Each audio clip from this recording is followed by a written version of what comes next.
So hello everyone. अब तक हमने क्या देखा, एक स्टोरी सुनी है जिससे हमारा पार्ट्स ऑफ स्पीच क्लियर हुआ है। सेंटेंस में लिखे हर एक वर्ड को हम पहचान पा रहे हैं, राइट। अब क्या होता है कि हमें 100% सेंटेंस देखना है ओवरऑल। तो 100% को मैं कुछ इस तरीके से बांटता हूँ। 99% सेंटेंस का रूल जो है और 1% सेंटेंस का जो रूल है, इनको मैं दो चीज़ों में बांटता हूँ। अब 99% वाले को पहले देखते हैं। नाउ 99% वालों की अगर मैं बात करूं, ठीक है ना, तो इसमें ऐसा रूल लगता है। वो रूल ध्यान से देखना, एक एग्जांपल से क्लियर हो जाएगा। सबसे पहले अगर मैं लिखता हूं, मैंने बताया था कि मैं रूल ऐसे नहीं बताने वाला हूं कि सब्जेक्ट V1 + ing + ऑब्जेक्ट। तो आप जब तक इसे सोचोगे, फिर उसके अनुसार से आप हर एक वर्ड चुनोगे और फिर बोलोगे, तब तक तो बोलने का टाइम ही निकल जाएगा। जैसे कोई आपसे क्वेश्चन पूछ रहा है तो आप सारे रूल्स सोचोगे इंग्लिश में कि ये रूल्स होते हैं, उसके बाद सेंटेंस फॉर्मेशन करोगे और फिर बोलोगे, तब तो टाइम ही निकल जाएगा ना। तो उस चीज़ के लिए हमें सेंटेंस ही देखना चाहिए कि हाँ, उस सेंटेंस इतने सॉलिड बताऊंगा कि उस सेंटेंस के बेस पे ही आप फर्दर और भी सेंटेंस बना पाओगे। रूल सोचने की जरूरत नहीं है, जस्ट आप बोल पाओगे, ठीक है ना। तो यही हमारी रिक्वायरमेंट है। तो उसी तरीके से आप ये सेंटेंस देखना, मैं रूल नहीं बता रहा हूँ, सेंटेंस बता रहा हूँ। सेंटेंस है प्लेयर्स आर प्लेइंग, राइट। अब इसमें मैं आर की जगह यहाँ पे मैं पूछता हूँ कि इज होगा या आर होगा। रीजन बीइंग ये है कि मैंने बताया था कि हमें सब्जेक्ट चेक करना है सिंगुलर है या प्लूरल है। अगर सब्जेक्ट सिंगुलर होगा तो हम वर्ब भी सिंगुलर रखेंगे, और अगर सब्जेक्ट प्लूरल होगा तो वर्ब भी प्लूरल रखेंगे। तो नाउ यहाँ पर सब्जेक्ट जो है वो प्लेयर्स है। तो प्लेयर्स क्या है, प्लूरल या सिंगुलर? तो प्लेयर्स हमें देख के लग रहा है कि ये एस लगा हुआ है, मीन्स प्लूरल है। तो यहाँ पे क्या होगा, आर। रीजन ये था कि प्लेयर्स क्या है, हमारा सब्जेक्ट है, ठीक है। सब्जेक्ट अगर हमारा सिंगुलर है तो हम सिंगुलर वर्ब यूज करते हैं, और अगर प्लूरल है तो प्लूरल वर्ब्स यूज करते हैं। नाउ ये हेल्पिंग वर्ब जो है हमें, तो ये इज का मीन्स सिंगुलर वर्ब होता है और आर का मीन्स प्लूरल होता है। जैसे कि मैं वॉज लिखूँ तो वॉज सिंगुलर के लिए यूज होगा और वर्ब प्लूरल के लिए। जैसे कि मैं हैज लिखूँ तो हैज सिंगुलर के लिए और हैव प्लूरल के लिए। तो इस तरीके की चीजें यूज होती है, राइट। तो अब क्या है, और ये तो हमें पता ही है कि ये वर्ब है, एक्शन वर्ब। एक्शन वर्ब के पहचानने का सबसे आसान तरीका बताऊं, एक्शन वर्ब को पहचानना है ना, उसमें चेक कर लो जो भी वर्ड को आप एक्शन वर्ब बोल रहे हो उसमें आईएनजी लग सकता है या नहीं।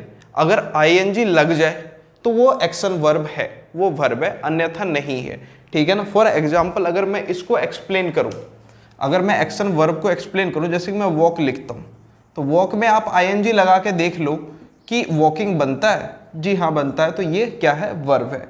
लेकिन जैसे मैं लिखता हूँ बॉय, अब बॉय में आईएनजी लगा के देख लो, बॉयइंग बनता है, नहीं। तो यानी कि ये है ना, वर्ब नहीं है, ये कुछ और है, ये क्या हमारा नाउन है। लेकिन अगर लग जाए तो वो नाउन या प्रोनाउन नहीं होगा, वो क्या होगा, वर्ब होगा, ठीक है। Now coming to this part, अब ये वाला जो पार्ट था ना हेल्पिंग वर्ब वाला, ये मैंने 10 हेल्पिंग वर्ब बता रखे हैं आपको, ये 10 हेल्पिंग वर्ब होते हैं। नाउ आपका एक्शन वर्ब क्लियर हो गया, हेल्पिंग वर्ब क्लियर हो गया, और सब्जेक्ट आपको पता ही है नाउन या फिर प्रोनाउन होगा इसकी जगह, ठीक है। तो अब हमें समझ में आता है कि हाँ, प्लेयर्स अगर प्लूरल है तो हमारा जो वर्ब भी क्या है, वो प्लूरल होगा, ठीक है। नाउ अब फर्दर अगर मैं मूव करता हूं यहां से,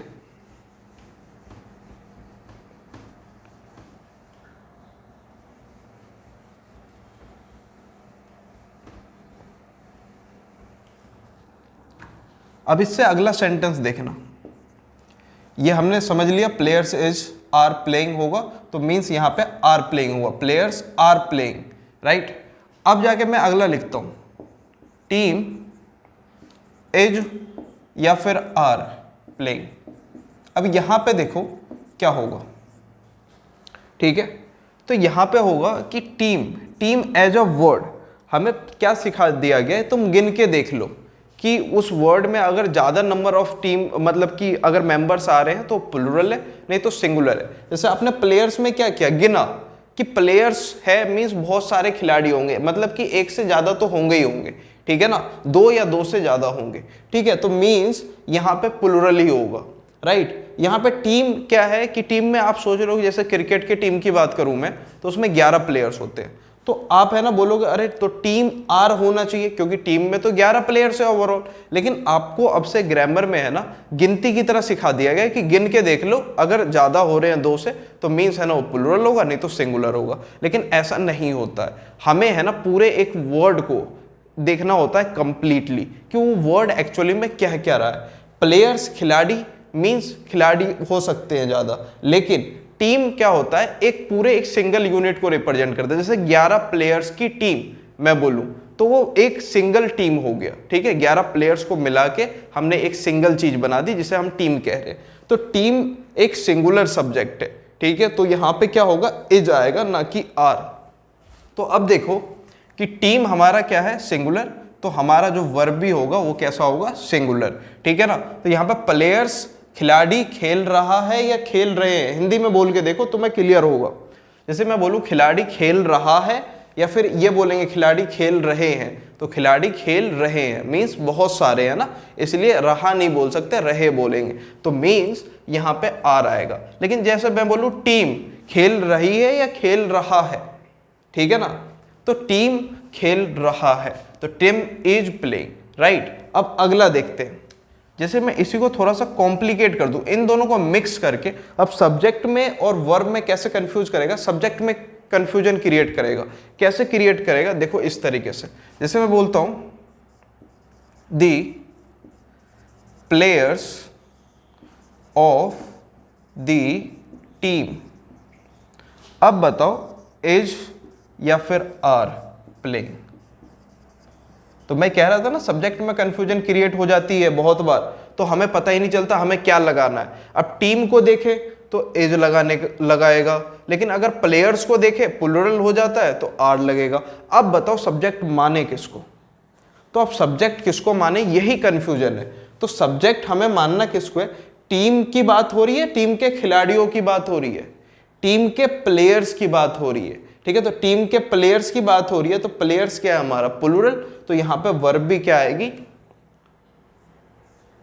प्लूरल, ओके।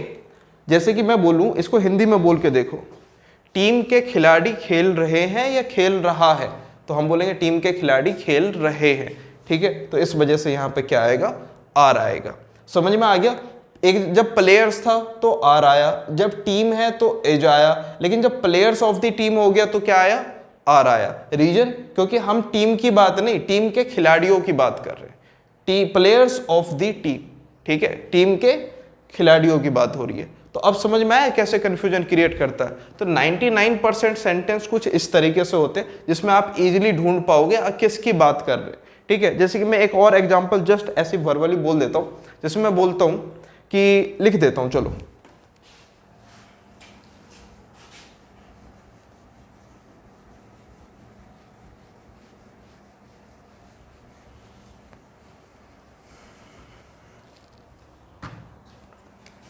मैं लिखता हूं अ मैन इज या फिर are known by his actions, ठीक है। तो अब मुझे एक चीज बताओ, यहां पे एज आएगा या आर आएगा।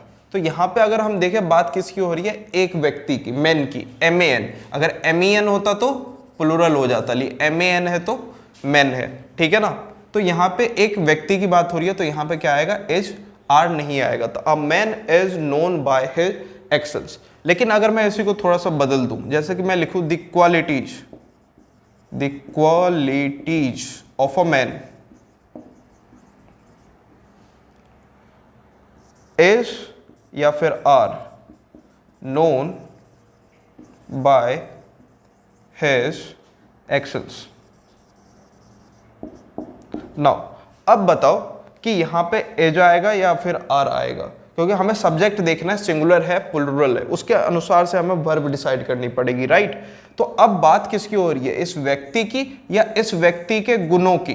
तो इस व्यक्ति के गुणों की बात हो रही है, गुण, नो की बात हो रही है, गुण की बात नहीं हो रही है, किसकी बात हो रही है? गुणों की, मतलब कि एक से ज्यादा है, दो या दो से ज्यादा है, तो मीन्स क्वालिटीज की बात हो रही है। तो क्वालिटीज कैसा हो गया हमारा? सब्जेक्ट कैसा हो गया? Plural, right. और जब सब्जेक्ट ही प्लूरल हो गया तो वर्ब कैसी होगी? प्लूरल। तो यहाँ पे एज आ रहा था, लेकिन यहाँ पे क्या आएगा? आर। समझ में आ गया? तो इस तरीके से चीजें होती है हमारे 99% सेंटेंस में, ये तो कर लोगे। नाउ अब आती है बारी 1% की, राइट। अब इस 1% के साथ कैसे डील करेंगे? तो इस 1% के लिए है ना, जनरली 15 रूल्स बताए गए हैं बुक्स में, राइट। इस 15 रूल्स को मैं रूल्स की तरह नहीं बताऊंगा, मैं इसको बताने वाला हूं एग्जाम्पल के तौर पे।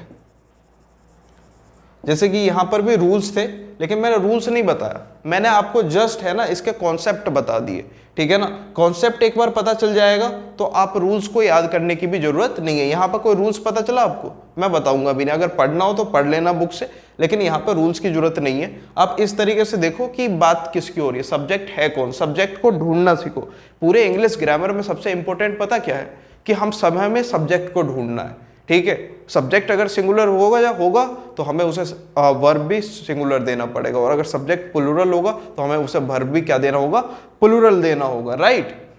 अब क्या है कि अब 1% की बात करनी है। इस 1% में कुछ ज्यादा ही कंफ्यूजन है। 99% वाला इस तरीके से आप कर लोगे, लेकिन 1% वाला क्या है? ज्यादा ही कंफ्यूजन वाला। तो इसको है ना मैं क्लियर कर दूंगा इन 15 रूल्स से। 15 रूल्स नहीं, इसको मान लो कि 15 है ना एग्जाम्पल मैं देने वाला हूं, और इतने बेस्ट इसी तरीके से एग्जाम्पल देने वाला हूं। इतने बेस्ट एग्जाम्पल होंगे कि आपको रूल्स करने की जरूरत नहीं है। आप कभी भी कोई सेंटेंस फॉर्म करोगे अपने दिमाग में तो आपको पता होगा कि आपका सब्जेक्ट सिंगुलर है या प्लूरल है, और अगर सब्जेक्ट सिंगुलर प्लूरल का पता चल जाता है तो आप वर्ब भी उसके अकॉर्डिंग लगाओगे, सिंगुलर या प्लूरल वर्ब, और फिर जाके है ना आपके सेंटेंस में कुछ बचता नहीं है। क्योंकि सेंटेंस में मैंने आपका यूनिवर्सल सीक्वेंस जब बताया था ना, मैंने बताया था subject plus verb plus object होता है। ये ऑब्जेक्ट तो मैंने हटा दिया था तभी, क्यों? क्योंकि ऑब्जेक्ट तो एक एडिशनल इंफॉर्मेशन था, नहीं देखा तो सबसे पहली वीडियो में मैंने ये बता दिया, ठीक है। तो ऑब्जेक्ट तो एडिशनल इंफॉर्मेशन है, उसे हटा दिया मैंने। अब बचा कौन? सब्जेक्ट और वर्ब, इन दोनों के बीच में डील करना है, और सब्जेक्ट सबसे पहले पहचानना जरूरी है, क्योंकि उसी के अकॉर्डिंग वर्ब चेंज होगा, राइट।